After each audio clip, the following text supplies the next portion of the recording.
Hola, ¿cómo están? En esta clase vamos a hablar sobre los ácidos y las bases. Vamos a ver diferentes definiciones de ácidos y bases. Vamos a hacer un pequeño repaso sobre el concepto de pH, pero les recomiendo que miren el video que se encuentra en mi canal para entenderlo mucho mejor. Y por último, vamos a hablar sobre las soluciones buffers. ¿Qué funciones cumplen y cómo hacen para poder cumplir esa función? Hay dos definiciones de ácidos y bases más populares, digamos. La primera definición de ácido que vamos a ver es la definición de Arrhenius. ¿Arrhenius qué dijo? Arrhenius dice que un ácido es una sustancia que cuando la colocamos en un medio acuoso, ¿sí? Un medio que tiene agua, va a liberar protones de su estructura. ¿Qué son los protones? Son los hidrógenos positivos. Entonces, un ácido es una sustancia que cuando yo la coloco en agua o en un medio que tiene agua, va a liberar protones de su estructura. Esto sería un ácido. Este es un ejemplo general. Fíjense que acá tengo el ácido, que cuando yo lo coloco en medio acuoso, libera un hidrógeno positivo de su estructura, un protón de su estructura. Y el resto de la molécula del ácido queda con carga negativa. Un ejemplo es el ácido clorhídrico.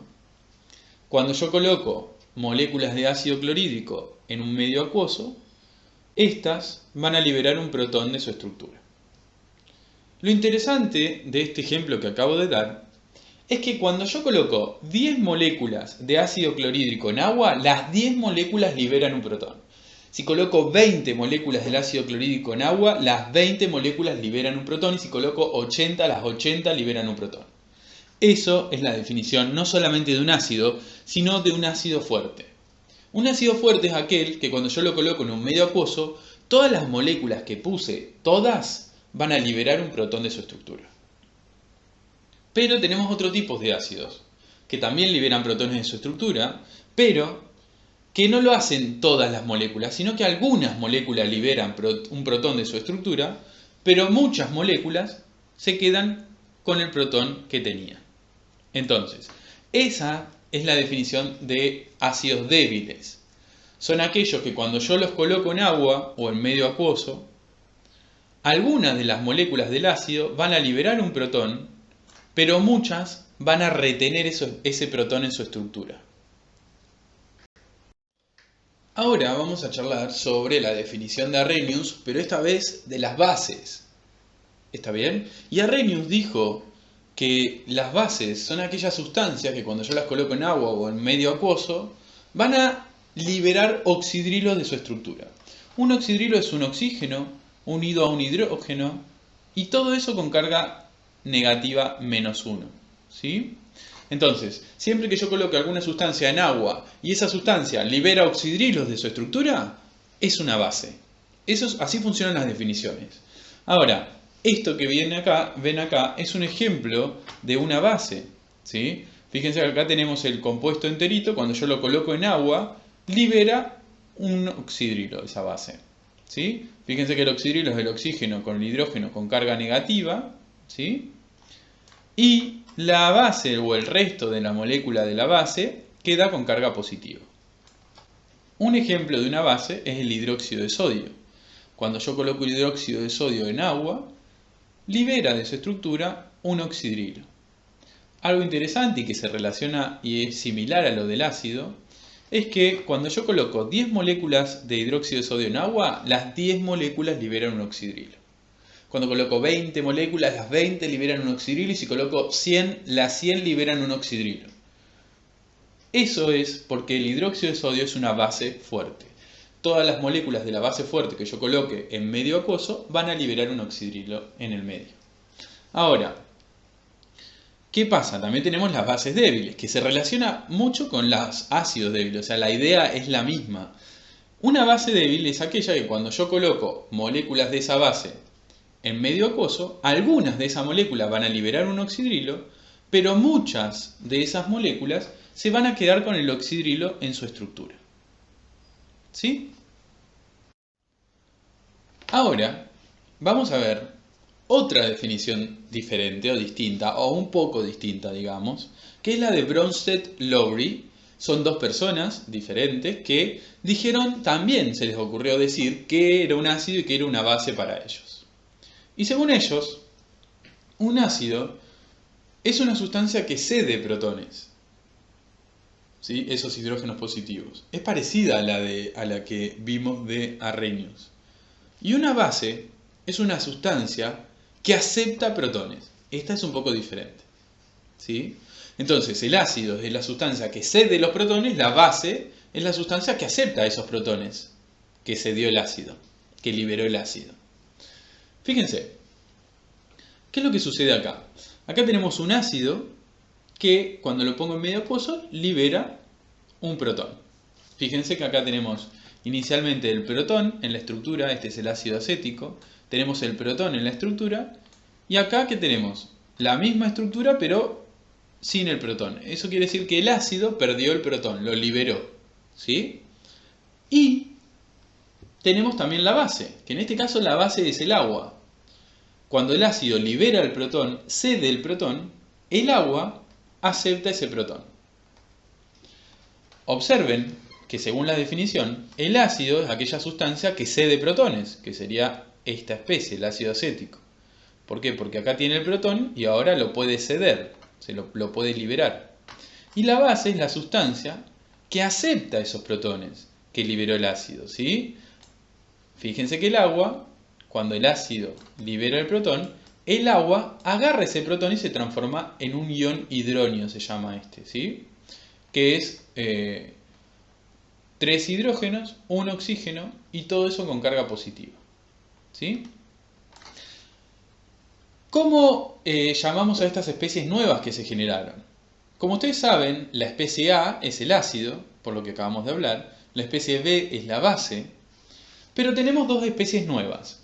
Una que se generó cuando el ácido perdió el protón y una que se generó cuando la base aceptó el protón que perdió el ácido, ¿sí? Entonces, a esta especie que se genera cuando el ácido pierde un protón, la vamos a llamar base conjugada.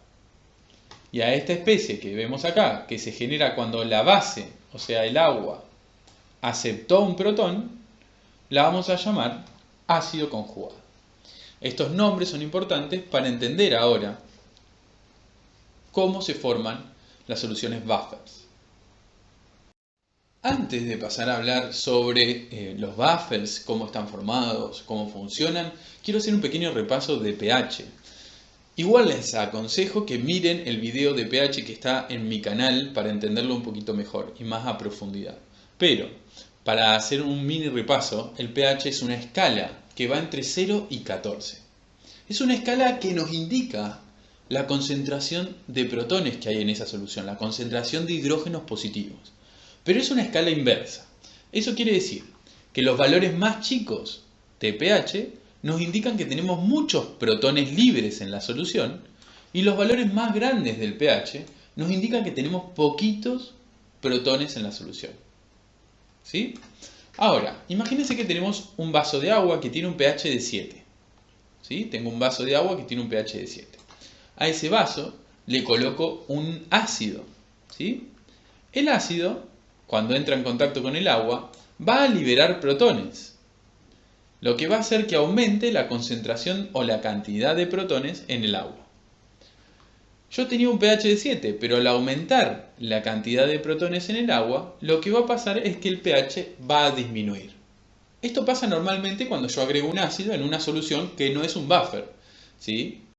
Ahora, ¿qué pasa cuando agrego un ácido en una solución que sí es un buffer? Los buffers tienen la capacidad de amortiguar los cambios de pH. ¿Eso qué quiere decir? Quiere decir que si yo tengo un buffer que está a pH 7 y le agrego un ácido, el pH va a seguir a 7. Va a seguir en 7. Se mantiene estable siempre que yo le agregue cantidades razonables de un ácido. No le puedo agregar 4 kilos de un ácido porque claramente va a cambiar el pH. Pero agregando pequeñas cantidades de un ácido, el pH no va a cambiar. La función del buffer es amortiguar los cambios de pH. Antes de entender cómo funcionan los buffers, vamos a tener que estudiar cómo están formados los buffers. ¿Cómo puedo hacer una solución buffer? Para hacer una solución buffer tengo que mezclar. Por un lado puedo mezclar un ácido débil y su base conjugada, o si no, otra solución buffer la puedo hacer mezclando una base débil con su ácido conjugado. Si mezclo estas cosas, por ejemplo, agarro un vaso de agua, le pongo ácido débil, le pongo base conjugada, la base conjugada de ese ácido débil, y tengo una solución buffer que va a amortiguar los cambios de pH. Un ejemplo que es muy común y muy nombrado porque es el buffer que se encuentra, uno de los buffers que se encuentra en la sangre, ¿sí?, que amortiguan los cambios de pH en nuestro organismo, es el buffer formado por el ácido carbónico, que sería el ácido débil, y el bicarbonato, que sería la base conjugada de ese ácido. Fíjense que el bicarbonato se forma cuando el ácido pierde uno de los protones que tiene, entonces es por eso que el bicarbonato es la base conjugada de este ácido. En la sangre podemos encontrar estos dos componentes, lo que hace que tengamos una solución buffer en el torrente sanguíneo. Ahora lo que vamos a hacer es estudiar cómo funciona un buffer. Cómo un buffer puede amortiguar los cambios de pH, por qué lo puede hacer. Y el ejemplo del buffer que vamos a ver está formado por ácido acético, que es un ácido débil, y su base conjugada, que es el acetato. Recuerden que el ácido acético es un ácido débil, y la base conjugada es lo que se forma cuando ese ácido débil pierde un protón. Entonces nosotros tenemos estas dos cosas en la solución, y es por eso que tenemos una solución buffer. Ahora vamos a estudiar cómo es que la solución buffer puede amortiguar los cambios de pH. Imagínense que a esta solución le agrego un ácido que libera protones en la solución. Al liberar protones, esos protones quedan libres y lo que hacen es aumentar la concentración de protones y de esa manera disminuye el pH. Pero lo que pasa en una solución buffer es que esos protones reaccionan con la base conjugada del ácido débil, en este caso con el acetato, y forman el ácido acético. Entonces, de esta manera, los protones no quedan libres en la solución y de esa manera no disminuye el pH.